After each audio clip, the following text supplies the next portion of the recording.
up in Liverpool. 4 guys born just right after the Second World War go on to just change the world in this massive way. Why? There's a master's degree in Liverpool University, which is a Beatles master's degree. Really? But I think this subject can be studied in depth, and I think there's 2 ways of answering it. One is I do believe it's supernatural. Kind of the further along and the more I've researched, the more I look at it being a perfect storm, and I just go, there's something magic about it. There's something really deeply magic about the story of the Beatles, how it all happened, how the perfect storm happened at the perfect time to create what it created. So that's one element. I think there's one element where we just go, we don't know. It's supernatural. It's magic. Because I actually don't understand how it's still going. And I was chatting to friends about this yesterday who are within the industry. And I just said, I remember joining the industry 10 years ago thinking, maybe I'll get 5, 6 years out of this. I don't know, until people are not interested in the Beatles anymore. And now it's 10 years later and it's not slowing down. And I always thought it'll just be the baby boomers, but it's not. It's the next generation. And that's something that can be studied all day for many reasons. But there's also a logical breakdown. And even though the logical breakdown, this is, I suppose, quite subjective and people can debate this point, but the Beatles really were the perfect storm at a perfect time. The fact they were from Liverpool is really key and integral to the story, because to understand Liverpool is to understand how the Beatles came to be. They were Irish. Irish is a huge part in it, you know. They were musical and it was in their blood. I do genuinely believe that. They had a chip on the shoulder because they were from Liverpool. Liverpool is one of the most blitzed and bombed cities in the entire country during World War II, which meant that they were brought up in a tough environment that was also completely war-torn. So that all those things laid the foundations for who they become in terms of individually as people. Paul McCartney loses his mother Mary, 14 years of age, devastates Paul McCartney, and then he meets John Lennon on 6th of July 1957, and not long afterwards, John Lennon loses his mother. So the reason why John and Paul are bonded together is because they're both grieving the deaths of their mothers at the same time.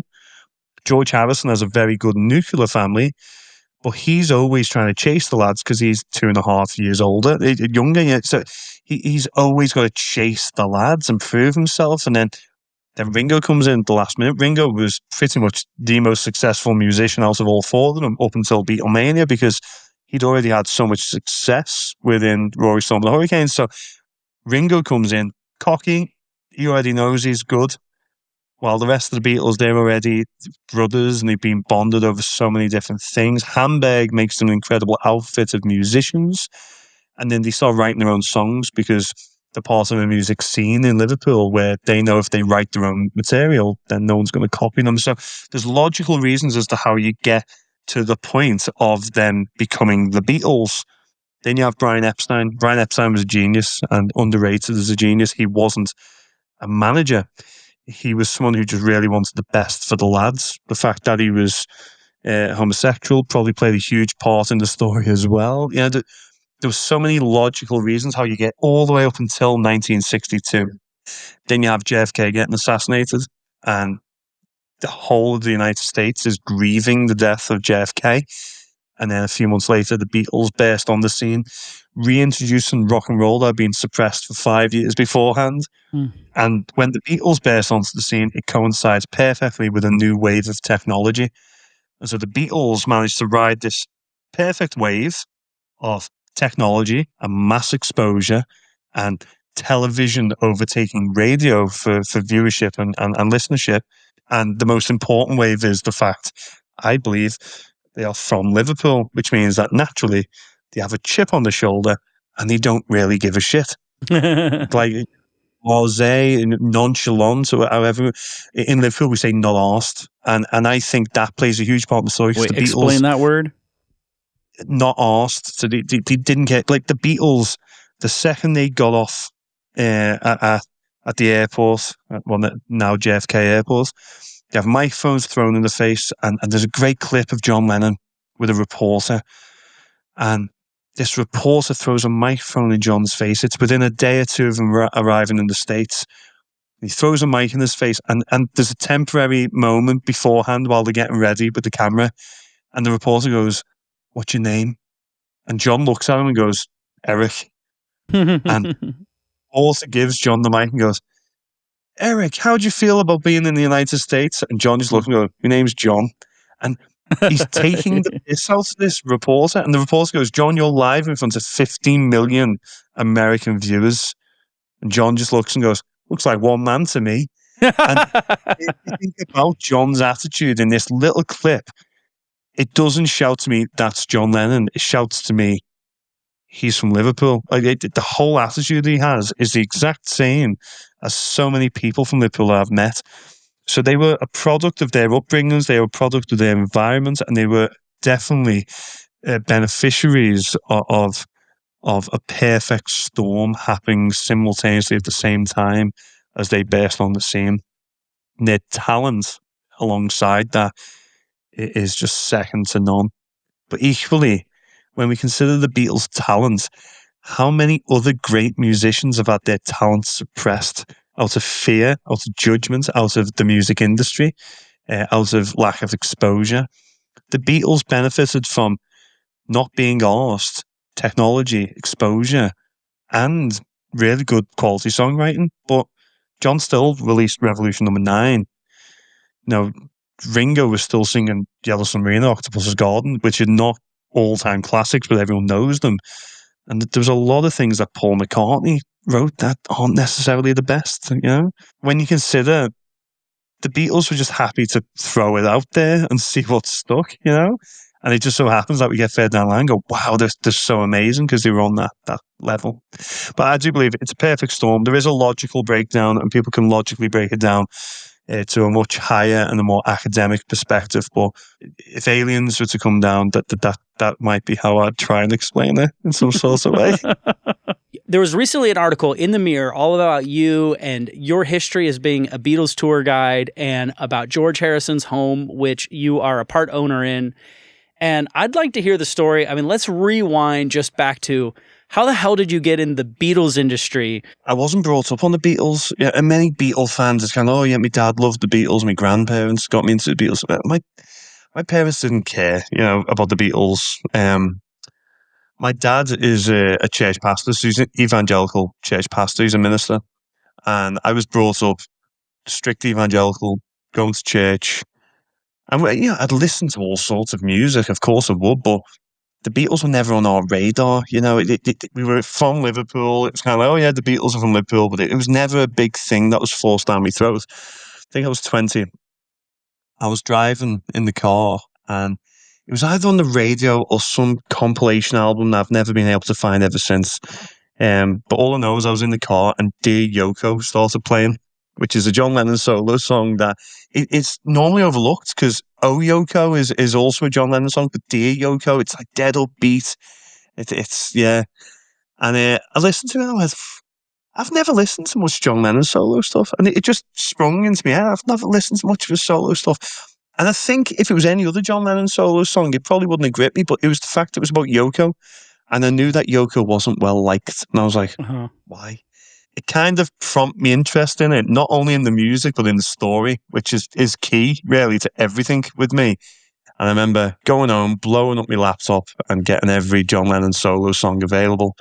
Every Beatles song as well, every Paul McCartney song, every George Harrison song. And I've still never got round to downloading every Ringo song. Maybe one day. And yeah, I literally became obsessed with listening to the Beatles. Just complete obsessive. I had to listen to them all the time. And I remember listening to Rubber Soul and being like, wow, this album's incredible. But then equally, if you just listen to like With the Beatles and then you listen to Sgt. Pepper, you go, how the fuck's this sound happened? So you kind of have to understand the story in between. And even though the Beatles were from Liverpool, I also never really understood the physical change in the Beatles. I was kind of like, how did they go from mop tops to hippies? I didn't understand that. So all those questions led to me just Googling things to death, watching every YouTube video I could possibly find, getting every book I could possibly get, watching every documentary. And I became obsessed with the Beatles. Now, yeah, like I'd basically spent my time growing up really wanting to be a youth worker. So I was kind of getting trained up to be like a youth pastor. So I was on like 4 different youth Me work too. committees. That's crazy. Yeah. We didn't speak about this on the tour, did we? No, I don't think we did. No, I did. Yeah. I was a youth worker for 2.5 years before finally switching to being in audio production, which is how I got here. But that's exactly what I was like 18, 19. I was on 4 different youth work committees. So like my whole job path was all being a youth worker, but then just after the global economic crash. Oh So yeah. for me, when I left school, I entered into a job market that was non-existent. You know, it was Yeah. dreadful for me. So I got married, became a dad, and all of a sudden I'm in my early 20s as a dad. And I remember conversations with me now ex-wife at that time where she had a good job as a nurse, and I was like, I need to just stay at home with my son. You know, like there's no point putting him in nursery because all the money I would make in a job that I could find right now would just go on nursery fees. So I said I'll stay at home with him. So I did for 2.5 years. I was stay-at-home dad, and I worked sort of like non-contracted jobs as much as possible. So I did so many different jobs, but none of them were like full-time employment. And for me, I'd just sit in the house with my son most days, and I'd sit in the house and I'd watch Paul McCartney live in New York City, and I'd read about the Beatles. I'd read Beatle books. He'd take a nap, and I'd put on a Beatle documentary. And I really disliked watching like children's television. It'd drive me crazy. So I'd try and watch as much like music documentaries as possible with my son. Mm. Which now that my son's nearly 13, I think it's actually paid dividends because he's really into his music now, and he loves the Beatles, he loves Johnny Cash, loves Bob Dylan. So my son's got a great music taste. And then, yeah, every night to put him asleep, I'd sing Beatles songs to him, like Blackbird, Till There Was You. And I, it became a huge part, maybe of a coping strategy as well, because when I was 23, I also stopped going to church at that point as well. So I think it became, I don't know, maybe a bit of a coping strategy. Maybe instead of, I don't know, studying the Bible or whatever, I was kind of more divulging massively into just studying the Beatles instead. So I don't know. It's a bizarre thing, but it basically took over my life. At that time, I was very active on Twitter. And I'd start writing blogs, and all of a sudden I became kind of known as a guy on Twitter who was apparently posting about the Beatles. I got asked by a girl I know who's a local blogger in Liverpool, and she said, there's an event taking place in the Beatles Story Museum. Do you want to go to it and write an article for me for my website? And I was like, yeah, sure. And that was a real, like, wow moment, because not for the Beatles story itself, it was the fact that I was in a room and Pete Best was drumming on stage Oh yeah. with the Pete Best band. And that's like the original drummer of the Beatles. There he was on stage. And then in the audience was Colin Hanton and Len Gary. And these are members of the Quarrymen, which was John Lennon's first band. Julia Baird was there as well, John Lennon's sister. She was there. And I was walking around the room and I was with my friend and I was like, do you know what that person is? That person. And I remember we went outside, my friend was smoking, walking past us with a stick about to get in the taxi was a gentleman called Alan Williams. And Alan Williams was the first manager of the Beatles. And he's famously known as the man who gave away the Beatles, because Brian Epstein would meet with Alan and say, can I become the manager of the Beatles? And he was like, what are you asking me for? You can have them. And Alan was the man who gave them away. He was the guy who sent them off to Hamburg in Germany. And I remember just thinking, I've got to say something. I was like, bye, Alan. And he went, bye. And that was it. That was the only interaction I ever had with Alan Williams. He passed away not long afterwards, which was sad. But yeah, it was such a moment for me where I was like, wow, absorbed in this sort of Beatle world all of a sudden. And I was drunk. I'd had quite a bit drunk. And I went over to one of the members of staff, and I wish I could remember who it was. And I just said to them, is there any jobs going? I love it here. This is brilliant. And he went, yeah, there is. Within 3 weeks, I was sitting there for an interview. I got a job as a security guard in the Beatles Story Museum. That was it. Like, that was Wow. my foot in. Back then, I was dead skinny. I had a quit. I was not a security guard in any way, and they shouldn't have employed me. It was, I was not security material, but I would walk around the Beatles Story Museum just reading the walls every day, just studying everything I could see, and I loved it. And from there, it spiraled. And I could not say, if someone said to me, how do you get to this position?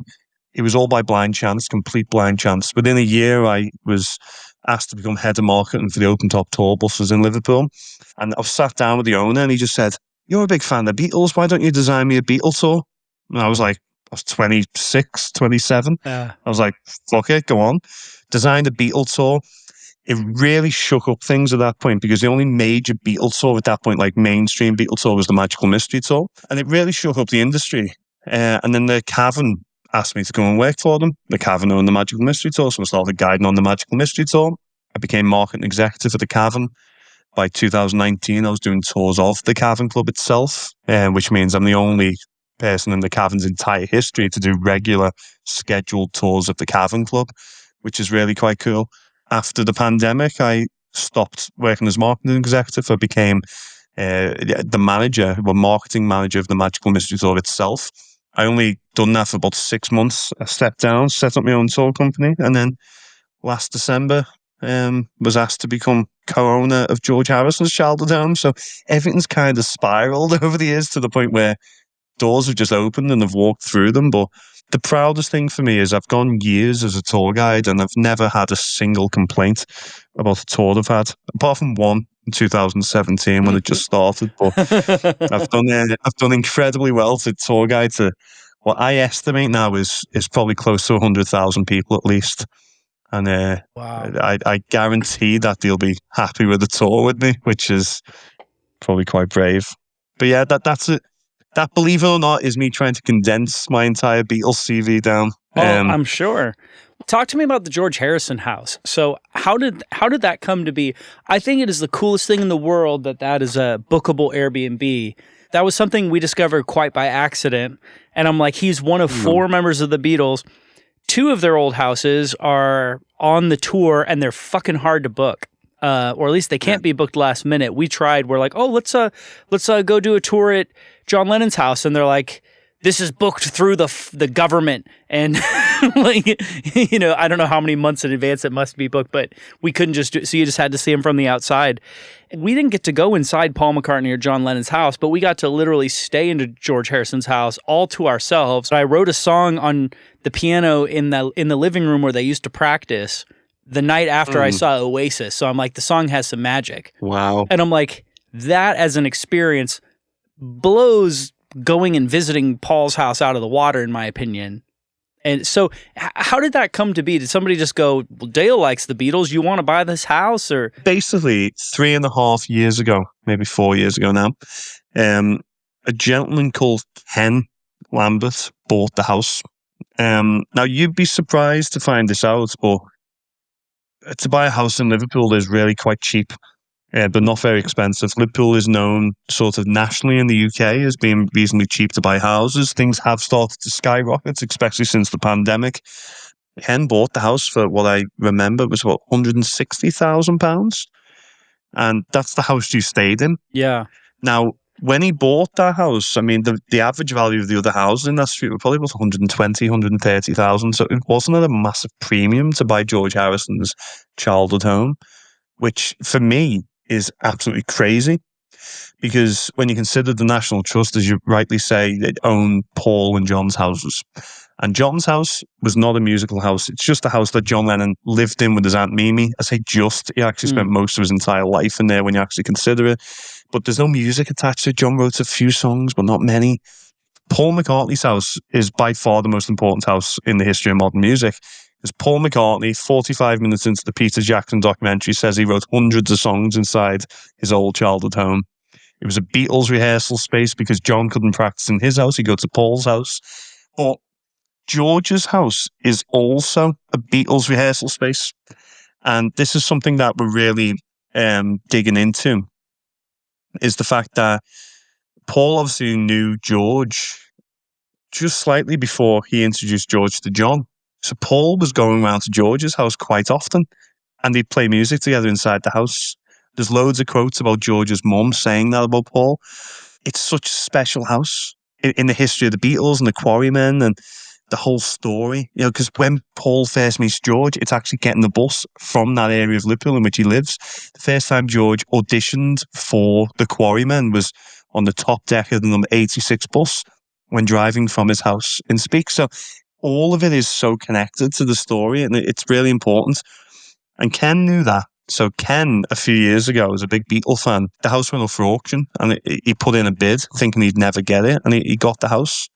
And he was like, shit, what do I do now that I own George Harrison's house? Yeah. He basically came to Liverpool for the first time, went into George's house, and he just played the guitar in the living room, and that was it. He was like, other people need to experience this. So he tried his best to try and authentically bring the living room to a decent period style. And, and of course, there's a few other little elements to the house that he's brought in, but it's not major changes.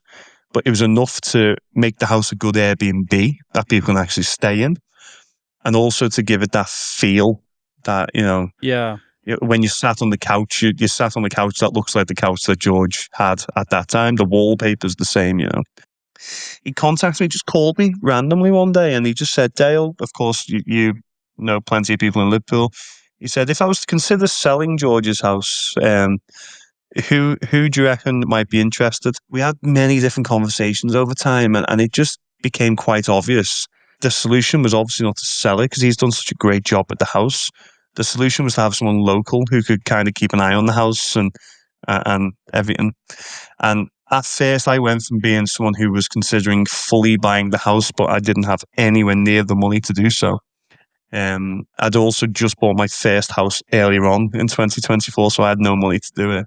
But it became obvious that because it was set up as a business, I could actually buy shares in the business itself. So I co-own it. There's actually 3 of us who own the house, and I'm one of 3 owners, but I'm the local owner. I'm very much the minority owner of the house. But yeah, it's the coolest thing in the world. Like that, I can say I own George Harrison's house, and I can literally, if no one's staying in there as an Airbnb, I can just go in there and sit in the living room, play the guitar. It's incredible. And it looks just like it did. I would have sworn it's the same exact wallpaper and the same couch, and nobody changed it, if I didn't know better. Ken, again, is a working class fella. He's not a multi-millionaire guy who's come in, like the National Trust can come into a property and spend months renovating it and make it absolutely perfect. Like, we're not the National Trust. We can't do that. And we don't have a website. It runs through my website. That's the only web page that we have for the house. And it's on Airbnb. We only really have photos of George Harrison's living room. And we also have photos of him, one photo in the back garden. And we also have a photo of him at the front with his guitar case, which is an incredibly iconic image of George. Yeah. We recreated it at the end. I carried a guitar case out front. Love it. I think you have to do. Rightly so. Yeah. Yeah, you have to. Such an iconic image. And again, it was really cool when Now and Then was released as a song, and they released the music video. I didn't particularly like the music video, full confession with that one. But right at the end, they have the picture of George with his guitar case. I was there at the end going, so cool. It worked out really nicely for us that it isn't so well known that it's booked out 5 years in advance, and that we're actually able to get into it.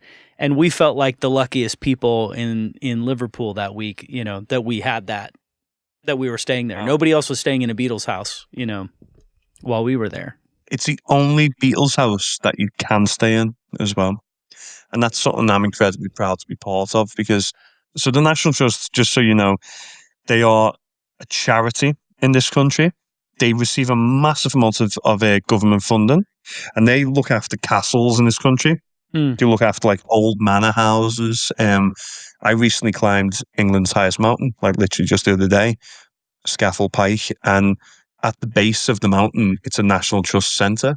So they look after lots of the mountain in terms of the mountain range. So that's what the National Trust are there to do. And they own John and Paul's childhood homes, which speaks volumes about the Beatles, I think. If you go to John's house, there's a massive reference to it. They don't have a guitar in there. You can't play music. And they've been quite strict about that ever since they've owned it for the past, however many, like 24 years or however long they've owned it for now.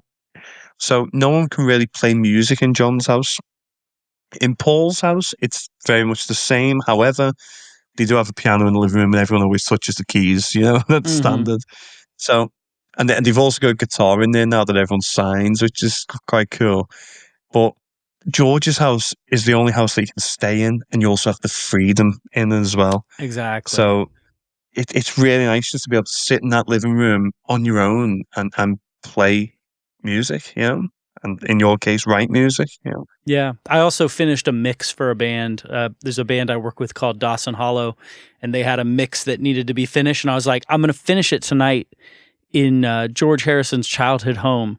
And if you accept this mix as the final version, then you get to say it was finished in George Harrison's childhood home. So it gave him a little bit of incentive to be happy with what I did. The first time George ever heard himself on radio was in his bedroom upstairs. First time, this is what I mean. It's like Radio Luxembourg. He tuned in. It was late at night, and Love Me Do was getting played on the radio. And he started bouncing around his bedroom, and his parents had to shout up to tell him to stop. The first guitar George ever had, he sat in his bedroom and dismantled it, took it all apart, because he was just curious to see how the guitar worked. But then he couldn't put it back together. So he hid it in the closet and kept it there for 6 months. And eventually his brother Peter had to try and fix it. But by that point, George was just like, I'll get a new guitar. This is such an important house in the history of George, of course. Paul lived around the corner. Paul would go there. It was a Beatles rehearsal space. John, Paul, and George would all spend time in that house together. And it's only been available for people to go into and actually visit properly for 3.5 years. And so that's the big thing with me moving forward. I really want to be doing tours. I equally don't want to oversaturate it with tours. I want to do tours of the property and really be able to tell that story of how this is an incredibly important landmark in the history of music, that this is an early Beatles and Quarrymen rehearsal space. Now, you guys just did an event there with the Quarry Men, and controversial. For the people who can't see Dale's reaction, I'm also referencing a vicious DM from I forget his name, but an asshole. But tell me about the event, and then if you want, talk to me about the Beatles Nazi who was messaging you. Okay, so firstly, the event. Can't wait to talk to you about that. Yeah, the event was really cool. So Ken contacted me a few months ago and just said, Dale, I'm coming over.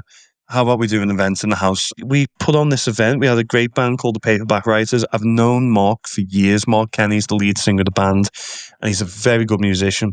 For anyone who doesn't know, Colin Hanton was the original drummer of the Quarrymen, and the current drummer. The Quarrymen still are going as a band, which is cool. Wow. But he was the original drummer of the Quarrymen, and he was with the band pretty much as the last member of what would be the Quarrymen. So at one point there would have been John, Paul, George, and Colin Hanton in the band. Wow. So put it this way, 12th of July 1958, the Quarrymen walk into Percy Phillips' studio in Kensington, and they they create a song called In Spite of All the Danger. And on the other side of it was That'll Be the Day by Buddy Holly. They make that record, and it was the first record that they ever made. And on the record was John, Paul, George, Colin Hanton, and a guy called John Lowe. And that was the 5 of them at that point, and they made this record, and it's now the most valuable record in the world because it was the first record that they ever made. Paul McCartney owns it, and it's invaluable, Yeah. So Colin's a huge part of the story, and he came along to the house on Saturday. He was just chilling out. So I've known Colin for ages anyway. Lovely fella. And the really nice full circle moment was in 2018, me and my friend Mark recreated the record, and we put it on Spotify, and it's got 1.6 million hits on Spotify. It's because Paul McCartney has put it in his set. So for all of his tours for the last sort of 5 or 6 years, he put In Spite of All the Danger in his set. So when people then go away and search for it, the Quarrymen's version is so distorted. It's really poor quality. But the version we created is really close to the original and good quality. So people put that in the playlist instead, and they end up listening to that song. So it's quite cool. They just managed to, again, get very lucky with that one. And so Mark was singing In Spite of All the Danger. Colin was sat there watching it, clapping and singing along. And then Mark invited me up to sing along as well. So me and Mark got to finally sing in spite of all the danger in front of Colin, and that was such a nice moment, you know. Really proud of it. It was a really cool event. But last week was quite a big week for me personally, because on the Monday, my company got shortlisted for a tourism award, a regional tourism award in Liverpool, which is the first award that my company has been shortlisted for. So that was quite cool. Then by the Thursday, I was in the Mirror, which, as I say, is one of the country's biggest national newspapers, and they'd done a whole piece about me, and that was really nice of them to do. And then the Saturday, we did this event, and it went better than I could ever, imagine it could have went. It was brilliant. So, of course, when everything goes well in a week, something has to go wrong. And truthfully, it wasn't the worst thing in the world, but I woke up on Sunday morning and I'd obviously posted that Colin Hanton of the Quarrymen was in the house, and it was really cool. A guy who's a Beatle author of some sort just wrote to me and said, it's Quarrymen, with a space in between quarry and men. I was just like, cool, type of thing, whatever. But in my flippant nature of replying, he ended up kind of, questioning my credibility and all that kind of stuff. And it ended up, I never ever blast people on social media. That I'm a 35-year-old man, so the last thing I ever want to do. But this year in Liverpool, we've had a huge issue with people from outside of Liverpool coming into the city and being incredibly disrespectful on tours. We get like coach companies from outside of Liverpool, and the coach drivers just put into the sat nav, and then they drive into Paul McCartney Street and offload people late at night. It's been chaos. And it was only for the fact that this guy decided to message me and say that he knows so much more than every other tour guide in Liverpool. I kind of thought, no, we do. It's been a long year of us really trying to do right by the residents. And I was also aware that this guy has taken gravel from the gravestone of Eleanor Rigby and tried to sell it on the internet. And I thought, no, I need to speak up on it. I can't believe he's taking selling gravel on the internet. And then didn't he say something in there about like, I have a Beatles rock collection, and then he sent you a picture of like all of his Beatles rocks, quote unquote. And then I think you called it gravel, and I think he took offense to that, if I'm remembering right. Like, it was a good little dig. It's hilarious. It was funny. That's also why I wanted to share, because I just thought this is hilarious. But people do that quite often, by the way, at loads of the Beatles landmarks, and I get it. I understand it. I don't mind if people take things that are regenerative. So, say for instance, someone gets to Paul McCartney's house and they take a leaf from the bush outside the house. I'm kind of like, okay, it'll grow back. That's fine. I'm not going to judge people. Still However, weird. when you, yeah, it is. I get it, but it was cute. Like the other week, someone was talking about like a flower that was growing in Paul McCartney's garden, and one of the National Trust workers literally just cut off one of the flowers and just gave it to the lady. And she was so emotional. It meant the world to her that she was walking away with one of Paul McCartney's flowers from his front garden. And I thought, that's lovely, you know. But if you ever look at pictures of Paul McCartney's house, like if you ever watching Carpool Karaoke, for example, with James Corden, on where this front door is, you can see that so much of the brick has been chipped away, because Beatle fans come along and take bits of the brick. Sometimes as they're walking into the house, sometimes they just hop over the fence and do that. It's the same with Ringo Starr's birthplace, number 9 Madron Street. All the houses have all got unified cream windowsills, but Ringo's hasn't, because Beatle fans have literally robbed the entire windowsill from outside the house. And some of these things are funny. You know, I can laugh about them. But if every tourist did that, or there became a market for, you know, would you like a little bit of Ringo's windowsill? Then the person who lives there at the minute, a guy called Josh, he's going to have no window left, you know? Yeah. So it's about being responsible in how the Beatles industry manages things like that. That's my issue with people who do things of that nature. We cannot go to these locations and take from them and then sell in particularly, but taking from them is a major issue. Yeah, I mean, if everybody takes something, then there's nothing left. Going to Liverpool, I really didn't think much about like what that would be or what was even there, other than just like, oh, it's where the Beatles are from, so we should go there, you know. So we go to Matthew Street, and I had really not anticipated at all what it was, you know. And then it blew my expectations out of the water, you know. I'm just thinking there's a street called Matthews. And then we get there, and it's like a little mini Beale Street, and it's got all these different music clubs, and out of every club is pouring Beatles covers. And then there's the Cavern Club, and there's a statue of John, and there's pictures of the Beatles everywhere. So for me, it was just like one surprise after another, one pleasant surprise after another. I'm glad that you felt that way, because a lot of people over the years have always felt like they come to Liverpool and it's like Beatles saturated, and then a lot of people who are local who will feel like there's so much more to Liverpool than just the Beatles, and I agree with that wholeheartedly. But I'm glad that you appreciated it and saw that. You know, people come for Beatle tourism, and for me, they're gonna get, you know, they're gonna feel happy with the Beatles stuff that they receive. I know that's the case. So for me, it's always about showing them more than just the Beatles. You know. Yeah. And I like that because I'm a huge Beatle fan. But if I can make people fall in love with Liverpool, then that's the main aim, you know? I think that's so important. Like one of the earliest things you talked about on our tour anyway was slavery. That's a completely unexpected starting point for a Beatles tour. Can you explain a little bit of that story? How does slavery tie into the Beatles? Yeah. The slavery tying into the Beatles is actually quite incredible, because I probably didn't go into full depth and detail, because the reality of it is when I'm mentioning slavery on a walking tour, for example, I've only just met you guys like 15 minutes beforehand, so I'm more than aware. You can't go too heavy on that subject. I'm more than aware of that. This tour that I've designed, which is a walking tour, is an incredibly casual tour. And I've always wanted it to be that way. It's actually my favourite tour to do. The where is not subjective. It's objective. You know, this is where the Beatles played.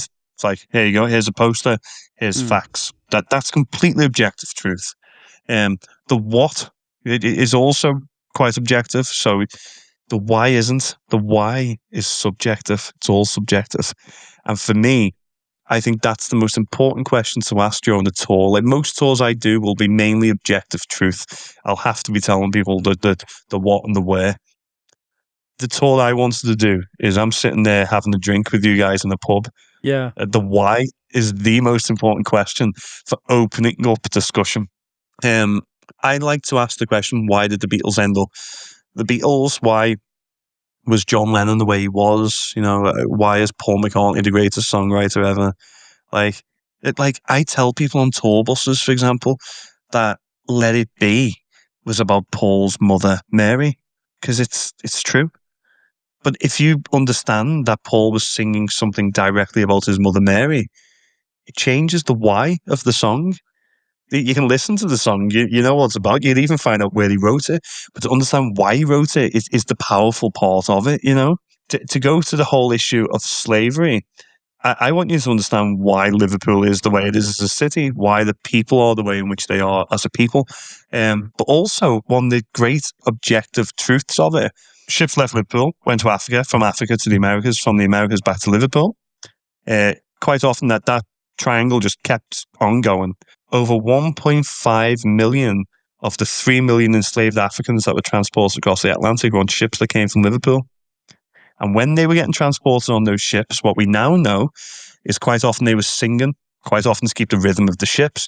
And that music would then end up finding itself over in the southern states in the United States of America. It would grow and blossom into rhythm and blues, jazz and soul, you know, gospel as well. And that would eventually evolve into rock and roll music, which eventually would be from the black community, taken by the white community, then suppressed by the late 1950s. And then in 1964, you would find it being repackaged and sold back to you in the form of 4 lads from Liverpool who came back over to sell it to us during the British invasion period of pop. So we can start the story of the Beatles in the 1700s, when that music was getting transported at its first point of origin on Liverpool ships over to the United States of America. So I think that's like, to nerd out on that subject, it's heavy, it's deep, you know, it can be controversial. but it's so interesting to really get stuck into. And that's the kind of things I like to talk about on a walking tour. So all of a sudden I'll be sat there with a pint in my hand and someone will be asking me questions that could go in any direction. And those questions then are the why. And we can have a conversation about it. And it's not something I'm like, no, it is like this. So I'll never do that on the tour. I'll never be adamant that this is the way it is. I want it to be something that's like, I think John Lennon was like this. And I'm like, yeah, that's cool. That's cool. I think it was, I like that. I like that element, the meat of it, Another part of that story is obviously, and I think you talked about this on the tour, is the ports in Liverpool and how the sailors were bringing the music from the United States. So yeah, Liverpool being a port town is, of course, the most important part of the entire story, because that's where Liverpool's wealth is formed. It's where Liverpool as a city is formed. That the culture of the people, Liverpool being a very Irish city. In 1845, 1.3 million Irish people escaped the Great Famine on boats that mainly came to Liverpool. Played a huge part in the story. Very Scandinavian. It's so many different cultures. It's a melting pot, and it's all due to the fact that we're a port. However, in the 1950s, what was happening, especially in the United States, of course, is the birthplace of rock and roll. But it got suppressed. All of a sudden, Elvis is in the military, and Jerry Lee Lewis is part of a scandal. Chuck Berry as well. All the rock and roll stars were kind of really being pushed off to the side. It wasn't really getting played that much on radio. The rock and roll was still coming over to the UK on ships. So in the mid to late 1950s, while the BBC wasn't exactly playing rock and roll on the radio in the UK, kids were listening to rock and roll on pirate radio stations like Radio Luxembourg. And so they were tuning into it late at night and they were able to listen to rock and roll in secret kind of thing, But in Liverpool, because we were connected with the United States through the port, the kids knew that they could get their hands on rock and roll very easily. They just went down to the port of the city. So that's what they were doing. There was a huge boom in the 1950s, late 1950s, of a form of music in the UK called skiffle music. Yeah. It was popularised by a guy called Lonnie Donegan with songs like My Old Man's a Dustman, Rock Hand and Line, Cumberland Gap. He was the godfather of skiffle. And in the mid to late 1950s, he played in Liverpool and Paul McCartney went to his concert. And the second he left Lonnie Donegan's concert, he had to go and get a guitar. So skiffle music, though, it's always considered as a musical movement in this country as just a cheap form of rock and roll, because the kids were taken to skiffle because they could afford the instruments. It was played with pots and pans, bits of string, kitchen utensils, You would have guitars in the skiffle band, banjos as well, T-chest bass and things like that. Yeah, which you have at George Harrison's house. Yes, which is cool as, and that really is the origin point. And to go to skiffle and for people to go away and listen to skiffle is to understand that it almost is ancient history. It's the most mind-blowing thing with the Beatles. Yesterday was doing a tour. The whole day was fully packed. It was over 100 people I guided to yesterday. And I got to the end of the day and I said to them, guys, this December we're celebrating 60 years since the Beatles' last gig in Liverpool. And look at us, we're still packing out tours with people still obsessed with the story of the Beatles. 68 years since they were first formed as the Quarrymen now. Over 68 years. It's like this stuff is ancient history, but when you're saying about in the house we've got a T-chest bass, it's like that's a relic. That it should be in a museum. It's so old, because skiffle was a cheap, primitive, and easy way of replicating rock and roll before things like hire purchase came into play in the United Kingdom, because we were still recovering from the war even in the late 1950s in Liverpool. Some would argue we're still recovering from World War II even now. One thing I really remember from the tour was that you took us to this statue in the middle of the square that was actually secretly a part of World War II and a part of the bunker. This is why it's so cool being on a podcast with you and you're from the United States, because Liverpool as a city is arguably the most important city in the UK, in the Empire, in the British Empire. For the United States and its history, because if you go back to the US Civil War history, and I would have said this to you when you were on the tour with me, the first gunshot fired in the US Civil War was from a gun that was bought in Liverpool. and Yeah. it ended up in the hands of a soldier over there, and he shot the first shot of the US Civil War. The last act of the US Civil War was when the CSS Shenandoah lowered its Confederate flag on the banks of the River Mersey, back at its port of origin, which was at Camel Lake Shipping Yard um, here on Merseyside. We were so heavily linked with the US, and it was mainly due to the cotton trade, of course. It just logically makes sense. Liverpool was profiting directly off the back of the cotton trade, which it had a vested interest in since the 1700s. So Liverpool was so heavily linked to the United States. And it was similar then with World War II because of the port links. During the war effort, well, the Allied forces, of course, you guys would be sending supplies to us across the Atlantic. And famously, Adolf Hitler was able to track them ships, and the German U-boats were just, bombing them and killing them. Alan Turing was the legend of a man who broke the German Enigma code, so he knew where all the ships were, and he did all that work down in Bletchley Park in England, down south. But they would give that information to Liverpool because the strategic headquarters for the entire Battle of the Atlantic campaign, which was the longest-serving battle of World War II, was fought in Liverpool.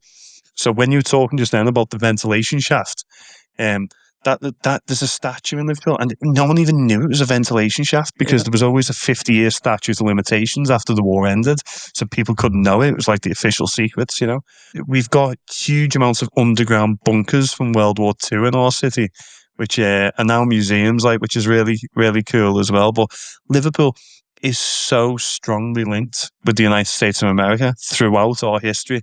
It's nice to be able to meet people all the time from the United States of America and then tell them about how big of a role Liverpool played in the story of the United States of America. Well, one of the things I might not have said to you is one of the founding fathers, he was one of the signatories on the Declaration of Independence, was a guy called Robert Morris.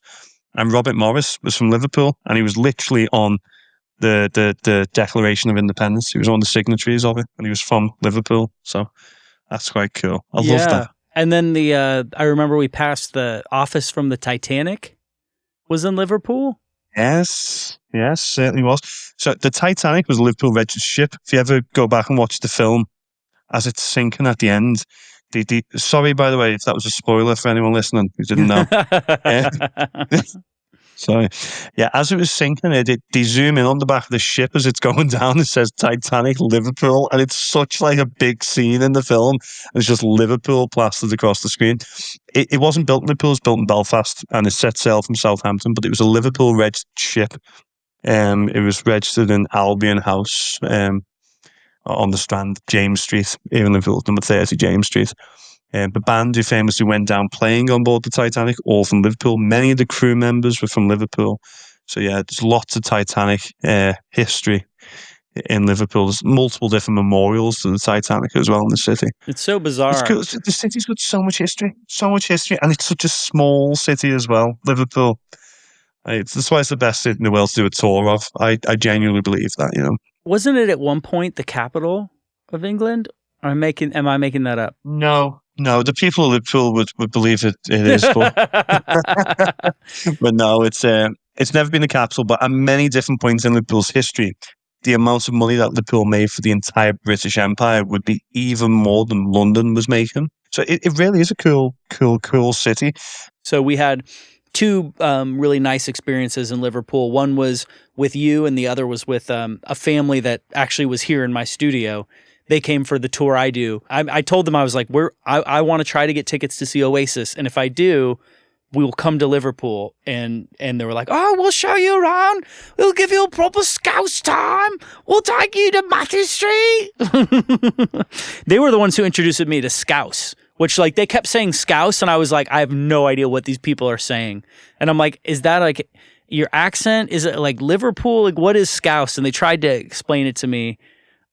Let me tell you now, that accent that you've just tried to do was not Scouse. I don't know what language that was, but I can't commit to a British accent when I'm with you. It's too risky. It was funny. I'll let you have it. It's good. What is Scouse? In Scandinavia, Norway specifically, there was a dish called lobscouse. Still is a dish called lobscouse, and the sailors that were going to Scandinavia from the Liverpool ships were loving this lobscouse. And so they just became known as Scousers by the other sailors on the ships who weren't from Liverpool. They'd be like, oh, they're Scousers because they love eating this stew. It's like, what the fuck kind of nicknames? That's crazy. However, it takes on a bit of a different meaning because that was a nickname that they had for a while. But basically at the turn of the 19th century, Liverpool would start to fall into periods of poverty, and quite often people nationally would start calling Liverpool people Scousers simply because Scouse was a very cheap dish to make. It was made with like mutton and lamb, so it was like the worst cuts of lamb and just vegetable and potatoes. So it was a very cheap dish to make. So it ended up more like a poverty insult to the Yeah. people of Liverpool for a while, which wasn't cool. But then again, with many nicknames that have been made, it's kind of been reclaimed. Like we call ourselves Scousers, we're known as Scousers. It's the Scouse accent.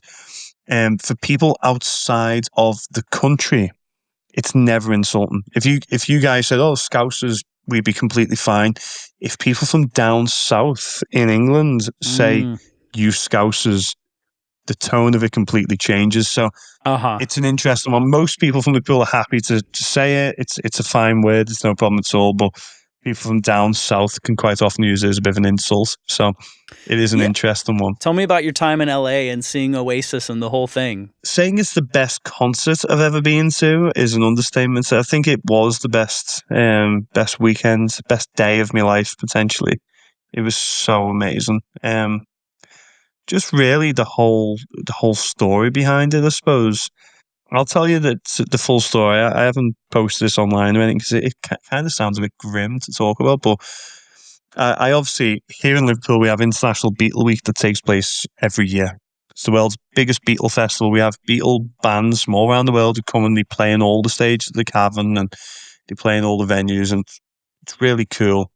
And on one of the nights, I'm in the Cavern introducing the bands on off stage, and as I'm walking away from the stage, this girl comes over and approaches me and goes, "Excuse me, you work here? Can you please help us? Because there's a guy who's harassing our friend."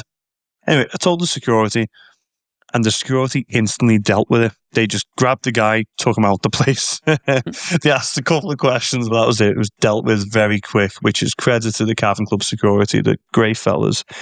But then instantly these girls come over to me and they're like, "Oh, thank you so much for helping." I was like, "Didn't do anything, but that's cool."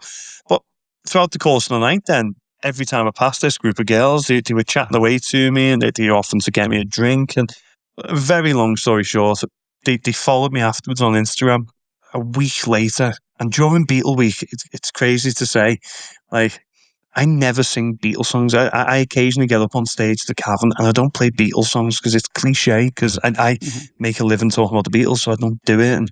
And one of the bands got me up on stage and in front of hundreds of people in the Cavern, I'm there singing "Don't Look Back in Anger" during International Beatle Week when it's supposed to only be Beatles songs being played. So it was funny, put it online. And the girl who was getting harassed that night, she messaged me and just said, "Listen, as a way to say thank you," she said, "Just so you know, Oasis are playing over here in LA this weekend and there's a ticket waiting for you. If you want to come over, the ticket's waiting for you." And I messaged back being polite, being like, "Thank you so much, lovely offer." I said, "But, it's a bit of a distance to travel." And I went out later that night for a drink with my friend. And when I was chatting to my friend, he just said to me, "Why don't you do it? Like, it's an Oasis ticket over in LA. It's been an incredible experience. Why don't you do it?" I was like, I had 9 different tours, with 10 different tours. One of them was a major private tour throughout my own company. And I had my son that weekend. Of course, I've got a puppy as well. And I was like, there's so much I had to organise. But I thought, you know what I'll do? I'll just knock on the doors. I'll see. And the first thing I did is check the price of flights. The flights were £330 return to go over to LA. And the resale on the tickets over here to see Oasis were like £400. It was like, it's cheaper for me to go over to LA and see Oasis. So that was the first thing. I was like, that's interesting. And then every door opened up, and then all of a sudden, yeah, I went over to LA on the Saturday. I was on Hollywood Boulevard walking around the place. I went to Beverly Hills to see where Ringo lives. Uh, I had this incredible day on the Saturday, and then in the nighttime, I still didn't believe it. Even when I was approaching the gates, and I was just like, I don't think I'm going to get in. This is crazy. And then, yeah, all of a sudden, I was in the stadium. It was a full moon. It was absolutely beautiful, and yeah, I was just there watching Oasis. I've never seen Oasis before. I'm a mega big Oasis fan, and it was just such an incredible experience. And all of a sudden, I'm getting lots of messages from friends, and they're like, "Did you know Paul McCartney was there? Paul McCartney was." I was like, "What the fuck?" Paul McCartney, Leonardo DiCaprio, Billie Eilish. It was like Mark Zuckerberg. Like so many people were there because it was obviously LA. It was so cool. And then the next day, flew home, spent the morning on the beach, then flew home. But honestly, it was so incredible. Why I'm saying the story is incredible is because for me, like I said to you about like George Harrison's house, I'm not a rich guy. I'm from a working class background here in Liverpool. You know, I'm not super rich. I have a job that I'm passionate about. I'm not passionate because it makes me lots of money. I'm passionate about the subject. I'm passionate about people. So for me to just, get a message to say, hey, for helping out, here's a ticket to go and see Oasis in LA. I was there just under the full moon in the Rose Bowl, just going, how the fuck has this happened? I felt so grateful, so blessed to be there. And I'll be honest with you, it's now well over a month and a half since I went. And I'm still not over it. I'm still like coming down from the experience. It was such a powerful trip away just to see them. It was incredible. Yeah. what struck you the most about the Oasis concert? Like, what got to you? I mean, it starts off, and it's got the like all the newspaper clips of the breakup, and then finally coming back together, and they did such a great job of they show all the little like Twitter icons and social icons blowing up and people freaking out about it. And to me, it just set the stage. And that really was, to me, the whole vibe that was around these concerts. And then they just kind of encapsulated it in a 3-minute video so that by the time they come out, you're like definitely in that feeling. I do think they were one of the last really good musical happenings that have taken place. And the last sort of remnants of proper rock and roll. I mean, who the fuck do we have these days? Like the 1975. I've seen 1975 in concert. I enjoyed it, but it's not the same rock and roll as we had in the 90s with the Britpop movement. Yeah.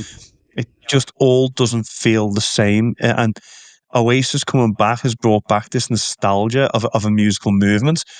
And the radio was dictating what was happening at that time. And it created musical movements where people were like, shit, I have to go and see this. The Beatles are on the Ed Sullivan Show tomorrow. We'll all have to watch. These days, none of us have a united thing. And I'm only talking about this from the 1950s and 60s. You get to the 70s with the punks and you get to disco and you get to glam rock in the 1980s. And you keep going. And all the time you have musical movements and scenes and happenings that are taking place. And then you get to the modern era and Spotify's come in and Apple Music. This is something that I think is incredible for my industry in a way because it's good for my industry, but maybe not good in general. I don't know. But kids don't listen to radio. No one listens to radio anymore. Right? And we don't watch MTV on television. Kids watch YouTube. All of it now is completely like subjective to their own tastes. Like Right. They're not going to listen to radio. They're going to listen to playlists. Individualized. The only thing that might have some sort of gauge on a public collective mood is whatever the algorithm shows us on a TikTok reel or something like that. That's the only collective thought. But even then, the algorithm will just pull us apart anyway. So Oasis are kind of that nostalgia for, especially in the UK, of a better and more collective time, I think, which was the 1990s, the Britpop movement, the Nebworth concert of so many hundreds of thousands of people being there. And that these were the last sort of big musical happenings that have taken place. I also think what's happened with Oasis this time has also been a bit of a cultural moment. Yeah. Like, it's been one of those great worldwide tours that's brought everyone together universally. and it's been a cultural happening. Yeah. And I don't know. I think the only thing close to that I've experienced in recent years is the Taylor Swift sort of phenomenon. When she came to Liverpool, that was one of the biggest things that's happened in years with Taylor Swift. So, but Oasis felt the same. It felt like such a big happening taking place that all the way throughout the summer, everyone was just permanently posting about Oasis, and everyone was at the concerts, everyone was talking about it. Every bar I've went into was playing Oasis music, and it's been Yeah. great, as a happening, as a thing. It really felt like a united thing, and there are so few events that are, like you said, like a happening, like where this is what's going on right now. And we experienced that obviously kind of all around the UK. Everywhere we went was somewhere where they might be coming next, or where people knew about it and maybe they were going to go to one of the cities it was happening in. And then ironically, when we wound up in London was the week they were in London. And so we met up with some people who were going there. I went and got my What's the Story Morning Glory tattoo. The same day there was like all these people in the street with their, some of them had the record, some of them were just recreating the two guys passing each other picture. People are going into the streets and taking these pictures just like they do at Abbey Road. We would be like walking around, and then people would get off of the tube and they would be singing all of the Oasis songs, and you would be hearing them, I forget what song they were singing, obviously lots of different ones, but people would just start a sing-along. And it was just like, when else do you have all of the people united under this positive enthusiasm, this excitement? But like Oasis returning is such an improbable event, and it just was like a real break in the negative news cycle that we're all exposed to. It was like one of the only positive things that happened this year. Oh, it's amazing. And by the way, like I was saying a moment ago, and you were saying about it, it's like the football culture is a big part of it.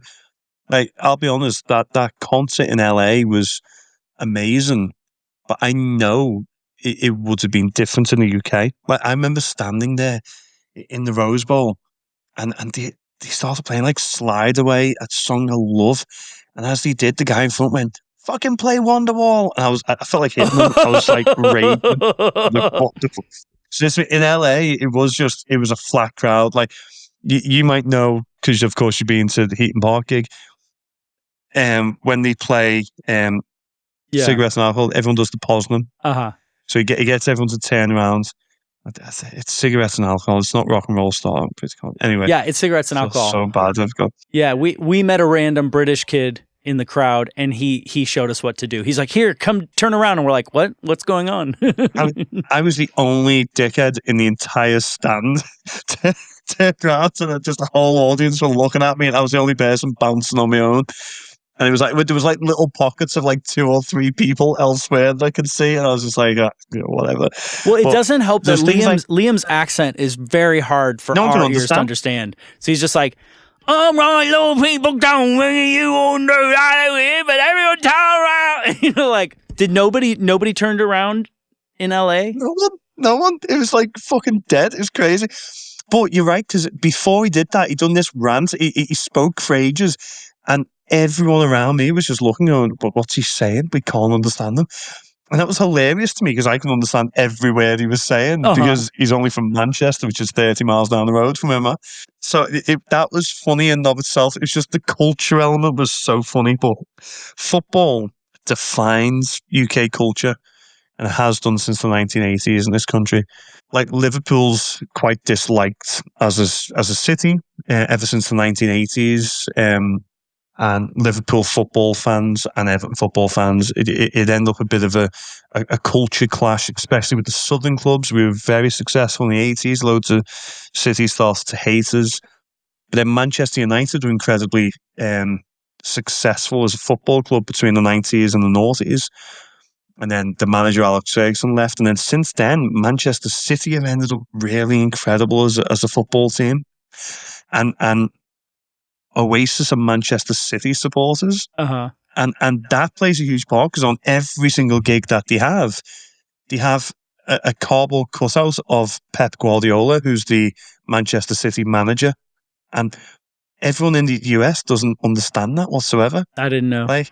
But that's one of the great things that's a unifying thing here in the UK, is that all of us are involved in football culture and have been, especially of a certain age. And right now, in terms of like Premier League football, the atmosphere is starting to die in most of the stadiums around the country. Everyone's always talking about the game being gone and everything. Oasis coming back has also been this huge like release for a nostalgia, not only for music, but for the same way the stadiums used to bounce and used to rock with football fans all being there. But there's a tribal element in the UK, and football culture plays such a part in it. And that was one of the biggest things I identified when I was in LA. I was like, you guys do not have the same football culture that we have in the UK. And it's so obvious. Like being there, it was just so apparent that football culture does not play a part in public life. But when I was walking into the Rose Bowl, there was a guy walking in next to me, and he had this red shirt on. And as he was walking in, wearing this red, we were going into turnstile at the same time, and I just looked at him and said, "Where are you from?" And he went, "Manchester." And I looked at him and said, "I'm from Liverpool." And he looked at me and went, "Oh, fuck off, you." And dead angry. Like, dead angry, fuck off, you. And I was like, "You fuck off." And then we hugged and walked in together. Like, and that's football culture, especially when you're abroad. It's like he was clearly a Manchester United fan from Manchester, and I'm clearly from Liverpool. Rival cities, rival football clubs. And he was like, "Fuck off," and then walked in and hugged each other. It was funny as. Like, that's the girls I was stood there with were like, what was that about? It looked so angry. I was like, that was cool. Yeah. So yeah, it's completely culturally different, you know? Yeah, I saw two guys in Manchester that almost got into a fight. It seemed like they were about to get into a fight, because I think one of the guys was like an older Oasis fan, and he was trying to pee into a bottle to throw into the air. Standard. Because yeah. Like, I didn't tell Ashley about that before we went. And the other person was objecting to that? I think so. Yes. Yeah, I mean, that's standard. Oasis concerts, if you're a big Oasis fan, you're not wanting to miss a song. You don't want to miss one of the songs because it's Oasis. It's the big comeback tour. Why on earth would you miss out on any of those songs to go to the toilet? But of course, it's Oasis, so you're going to have lots to drink. You're going to be drunk. You're going to go wild. So it's standard, like, and it's been standard since the 90s in Oasis concerts that everyone just stands there and pisses in a cup or a bottle and then ends up throwing it. That seems to be the standard practice as well, that people throwing pints of piss has been it's been a bit of an issue in the country. I'm just I'm very happy that we didn't get pissed on. It never happened. But they almost got into a fight, and then somehow it turned into them. 10 minutes later, they had their arms around each other and they were like doing the, what do you call it? The Posner? Poznan. Poznan, if I remember right. And Poznan. A very hard word to say. And so they were jumping around and doing that, and then they were happy, and then they were like best friends singing all the songs together. That was the biggest thing we noticed at the English concerts. And we didn't have to go back to the US we didn't have to see an AB to know it was different. Just seeing in Manchester how everybody sang along. Everybody sang along to every single word of every single song, even the lesser known songs. Everyone sang, to the point where it was harder to hear Liam and Noel sing. And obviously that didn't happen in the US. Maybe that might happen on a few of the bigger songs. The US has a lot less singing along during the concert. You're probably not going to hear the crowd overwhelm the singer. The one difference, though, where I felt like the US does it better is cheering in between songs. So in the US, they finish the song and all of a sudden it's the whole, it's clapping, it's shouting, it's screaming, and there's a huge applause all the way into the next song, and the band is starting their next song as the applause dies off. And then at the encore, it's, they walk off stage and then they come back and they do a few more songs. At that encore, it's Oasis, one more song. And just like, you can't, the energy is, we can't let the screaming and clapping die down or they may never come back. We have to keep making sound or they will leave. That's like the culture. So the one thing I noticed in the UK was in between songs, it was like dead silent in comparison to the US. Everybody's singing along, and then at the end, they're just like, and I was like, where the fuck is the applause? Like, they just did a good job. Give them an applause, damn it. That's interesting. That is interesting. I'm trying to think back to the concert because I get what you're saying because I've got nothing to compare it to because I didn't go to the UK concerts. Right. But equally, I know what a UK crowd is like, that especially the sort of football culture elements of it as well. I was happy in a way, though, that the atmosphere was a bit different and dead and not as electric because it meant I could let go. I knew nobody around me. I was in that stand. I was over 5,000 miles from home. And I just went wild. Like I was singing along to every word. Spent most of the concert crying because, like, for me, Oasis, like, I'm a huge Beatles fan, but Oasis has been the soundtrack of my life because I was born in 1990. So for me, like, one of my earliest memories is playing my uncle playing the guitar and me singing Wonderwall, and he recorded it onto a cassette tape and gave it to my parents. And my parents every now and then would just pull it out, and there was me singing Wonderwall. And then I get older, and then Oasis is still a huge part of my life. And I remember England getting knocked out of the World Cup. And at that point, I was a big England fan. And I remember they played an Oasis song as the song when we got knocked out. Oasis was the soundtrack of my childhood, and then the soundtrack of my adult years. And then when I learned how to play the guitar, learning how to play Wonderwall was a moment. I know it's cliche, but like, when I learned how to play Wonderwall, I was like, fucking, okay, I've got it. And then when I learned how to play Don't Look Back in Anger, Don't Look Back in Anger was the song I've always wanted to learn on the guitar. And I'd learned like 50, 60 odd songs on the guitar. And then all of a sudden I was like, I'll give Don't Look Back in Anger a go. And then I learned how to play it. I've played these songs on the Cavern stage loads of times. And one of my coolest memories, and I'm just sounding like I'm bragging at this point, but I'm going to tell you, the Cavern Club had a Christmas party. This was 2018. There's a band playing, and once the band left, it was all the Cavern Club's PA system, and it's a room full of people who are musicians. So all of a sudden, a musician will get up and he'll start playing a few songs, and other musicians joining in. After about 9 hours of drinking, they go, Dale, are you going to get up and sing Wonderwall? And I was like, go on. I was drunk, stood on stage, get the guitar in my hands, start playing Wonderwall. The first bit is acoustic, and then once you get through a couple of lines, the drum beat comes in.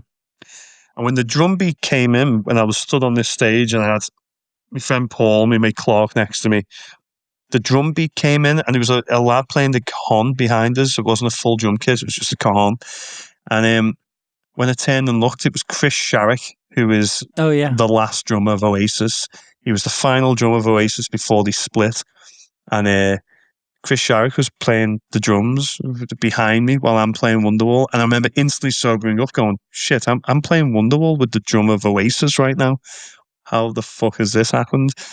So this is what I'm saying. It's like Oasis, and for me, and to be there in LA, it was like, wow, this is a huge moment because he played such a role in me, in my childhood, in my life, even in my adult life, even in my experience in my own career with the Cavern Club and everything. It all played such a role.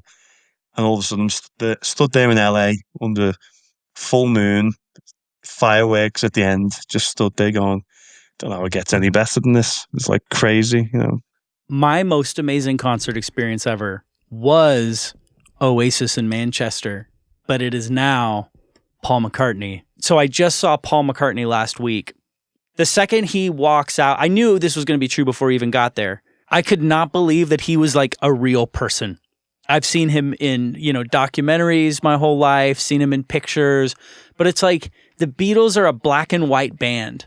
Like, the Beatles happened in history. That's a long ago event that set everything into motion. And everything that we do in music is related to the Beatles. Obviously it's a band. Obviously there's music. Obviously I know that Paul McCartney's alive, but to see this person who's been influencing my life for my whole life and influencing everybody and is talked about in all, conversations on a weekly basis.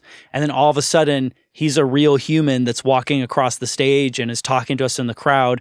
And by the way, he's goofy. like in between every song, he does this like little dance, and it's kind of like your grandpa or uncle or something.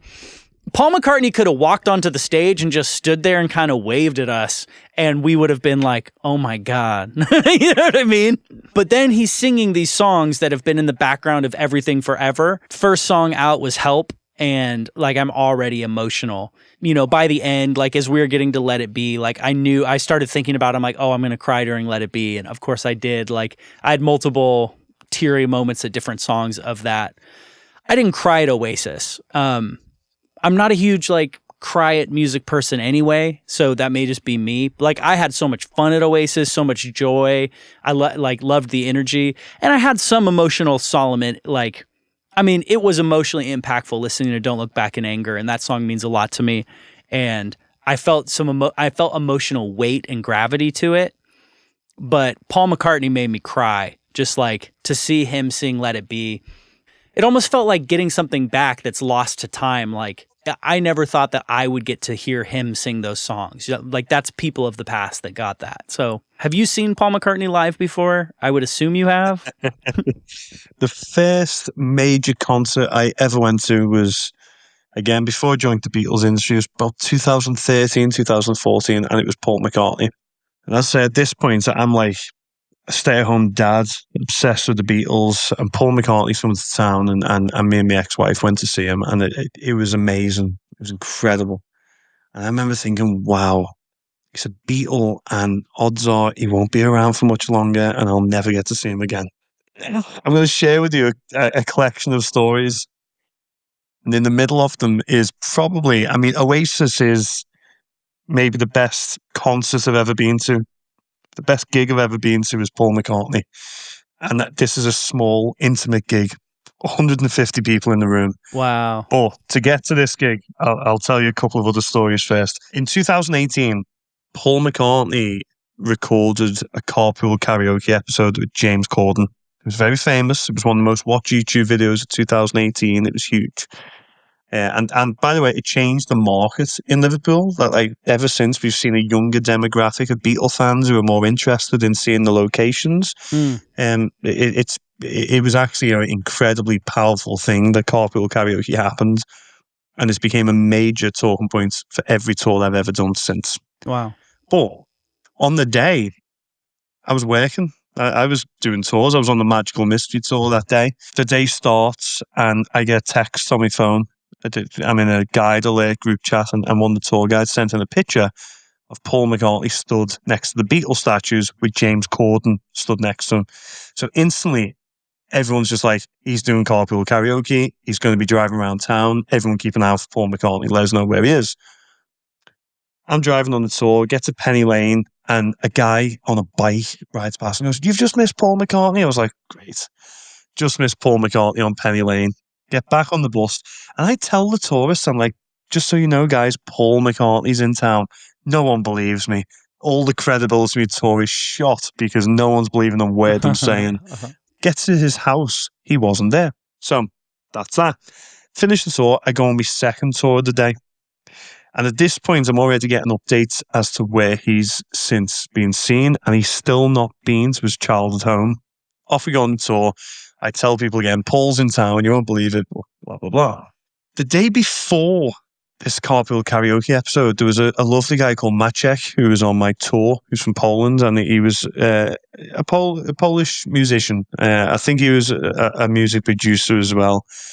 And he was chatting to me. This is the day before carpool karaoke. And he's like, "Oh, I've met Paul McCartney." And he's talked to me throughout the tour, every time we get off the stops. And that happens to me every day that I do tours. People want to tell me their experience in relation to the Beatles, and that's fine.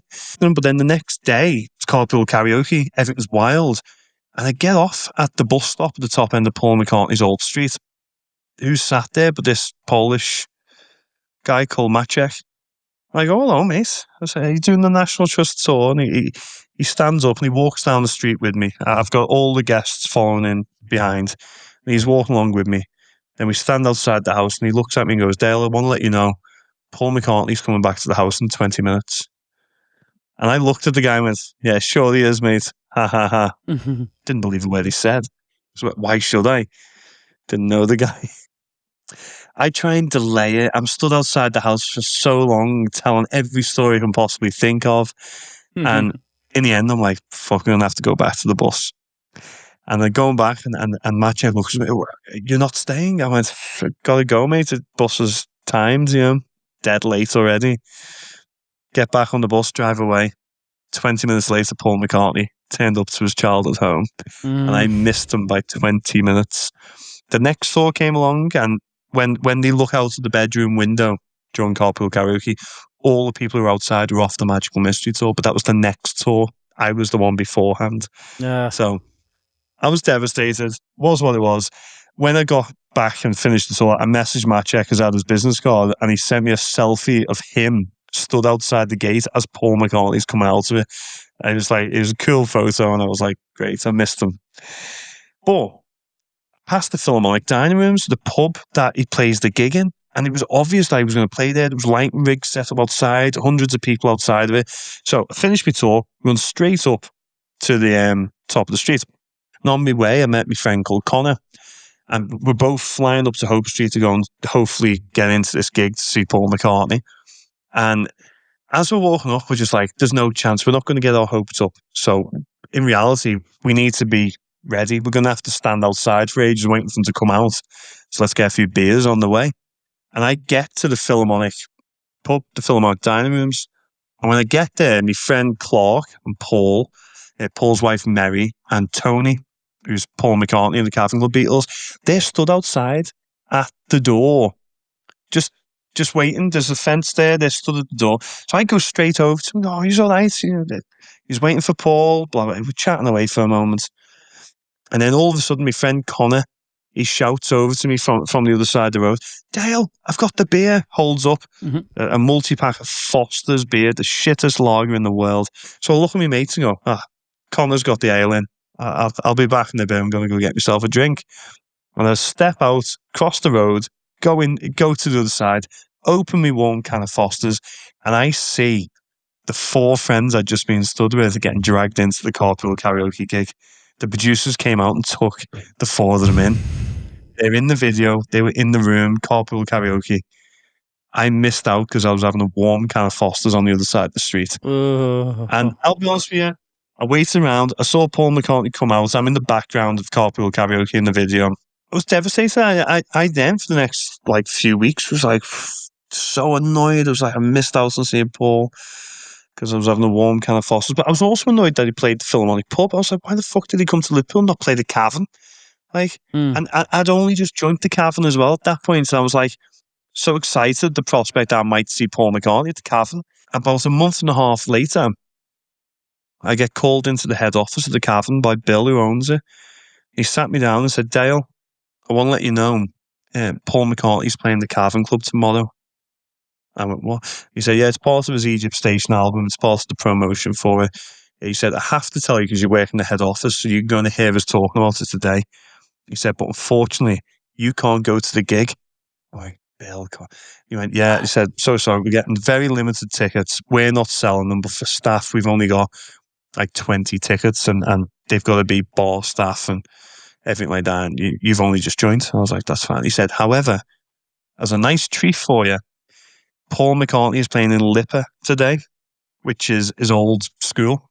The Liverpool Institute for boys was his high school. It's now Lipa, which is Paul McCartney's own university. He said, Paul's playing in Lipa. It's a dead small gig. About 150 people will be in the room. It's a question and answer session, and then he's doing this intimate gig, and you can go to it. I was like, wow. He said, so you'll have to go there now. It'll be starting in about an hour. So straight away, I'm like, out the door, fly up to the end of town, and I go into Lipa, and I sit down in my seat. And who comes in and sits next to me but Paul McCartney's brother, Mike McCartney. And Mike McCartney was sat next to me. I shook his hand. His wife was there. Said hello to them. I'm sat there, and we had a few other people from the Cavern with us as well. So I sat there with them, and then all of a sudden, Paul McCartney's on stage doing the question and answer session. It's absolutely hilarious. They live stream the question and answer session, and then at the end of it, they cut all the cameras. They tell everyone you couldn't have your phone out, couldn't make any videos. But then the curtain came back, and there was Paul McCartney's band stood there. And so Paul he waddles off behind. As I say, dead goofy. Yeah. Waddles off behind. And he gets his guitar and like checks his tune, and he's just chatting away dead casual. It's this dead it's like a rehearsal. It's a sound check in essence.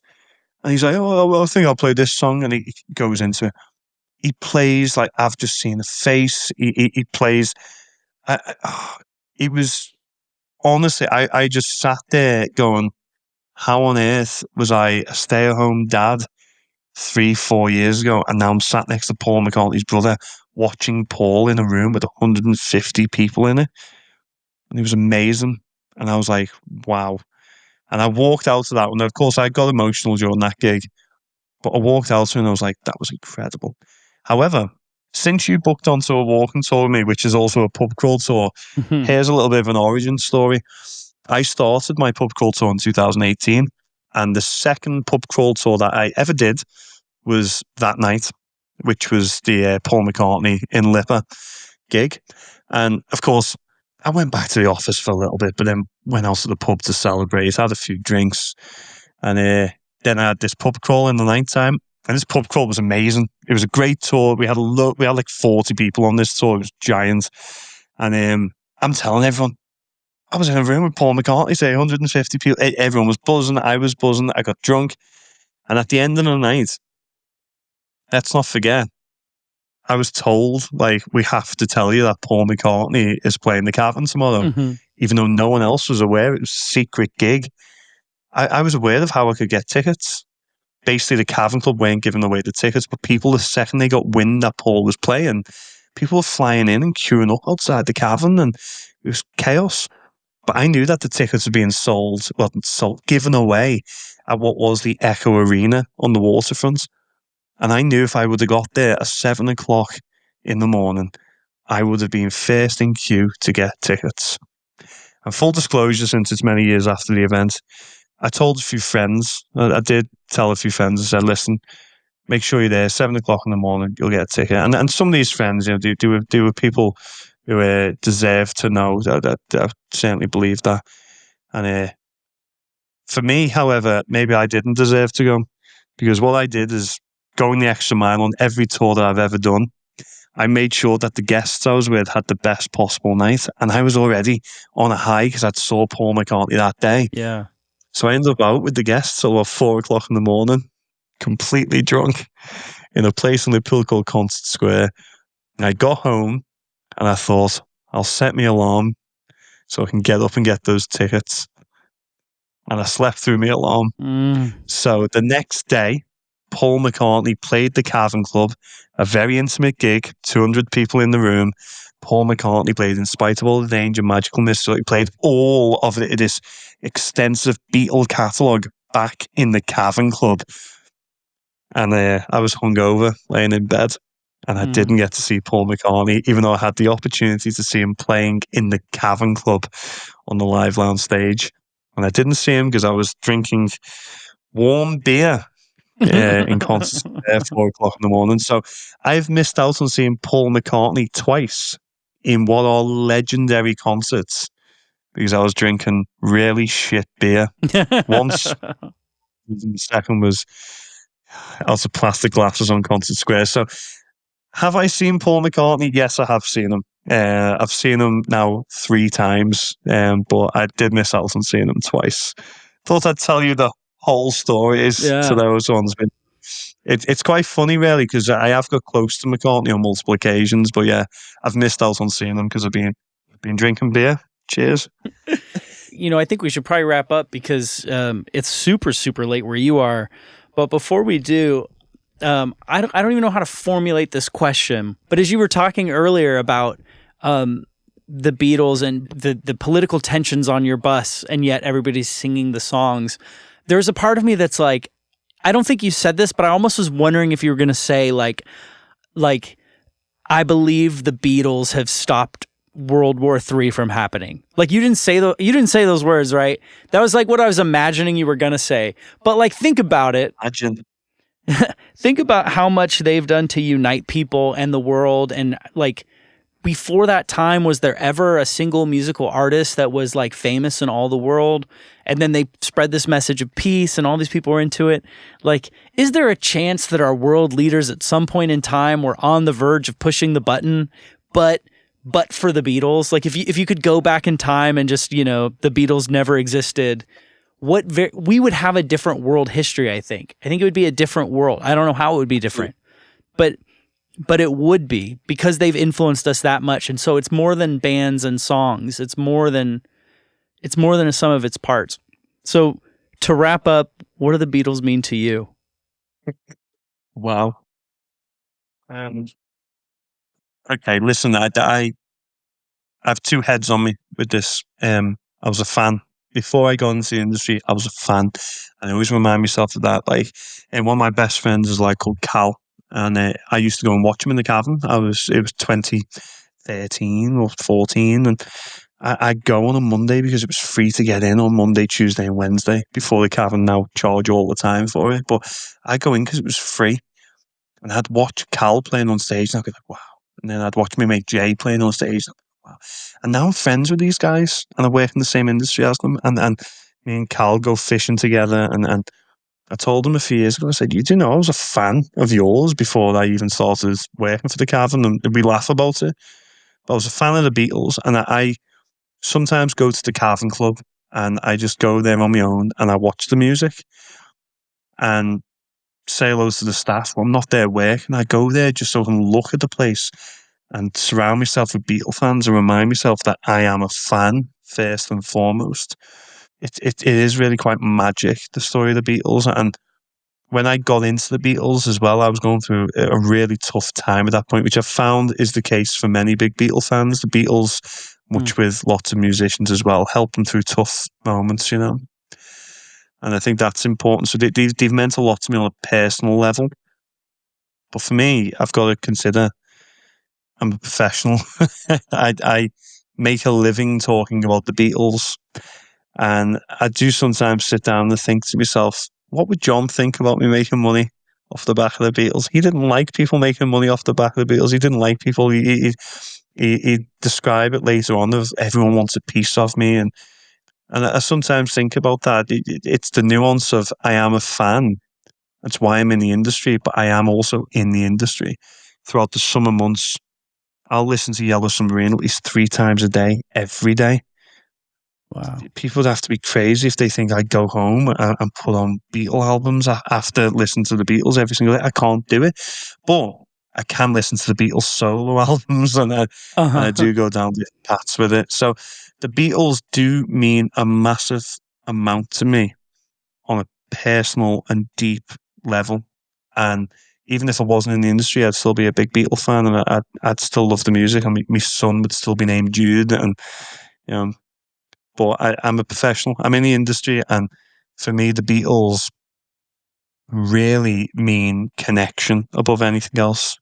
The Beatles connect me to a wider world that is deeply connected through music and through unity and through something that's indivisible. Like I said to you at the start, everything else in the world seems to divide us, but music unites us. And the Beatles, for me, on a professional level, connects and unites me to so many people from all around the world.